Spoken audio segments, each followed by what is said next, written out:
امتحن. اول امتحان كيمياء حليته، ما شاء الله. اول شامل كيمياء، كنت جايب 16 من 60. مع بداية شهر 5 انا كنت خلاص اقفل بقى، كفاية كده مذاكرة. انت راجع. بتجهز نفسك عشان تدخل امتحان ولا مراجعة. انت المفروض 1/5 بيجي عليك تكون مخلص مذاكرة ومراجعة. الاثنين. انت مالكش حجة، المدرس بيخلص معاك المنهج من شهر 3.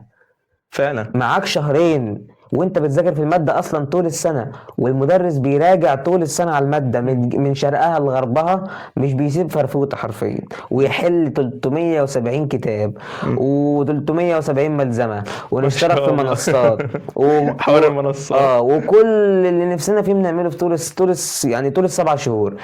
اتبقى لك 3 شهور، لازم شهرين منهم تاخدهم مراجعة بلس حل. مش مراجعه بس، ما انت بتقولش انا ذاكرت بس وتسكت. المراجعه بق ايه بالبق كده، ملهاش اي 60 لازمه. انا افتكر ان انا لازم تحل. اول امتحان كيمياء حليته، ما شاء الله. اول شامل كيمياء، كنت جايب 16 من 60 مع نفسي. ثالثه ثانوي. اول شامل كيمياء كان 16. حصلكش دروب في حته ان انت قلقت منها؟ ده انا كنت خلاص فقدت الامل والله العظيم. كنت في شهر كام ساعتها؟ والله كنت لسه ببدأ في شهر 5 لما بدأت حل في الشوامل. يعني كده اصلا انت داخل على الامتحانات. اتبقى وجايب 16 من 60. اتبقى شهر.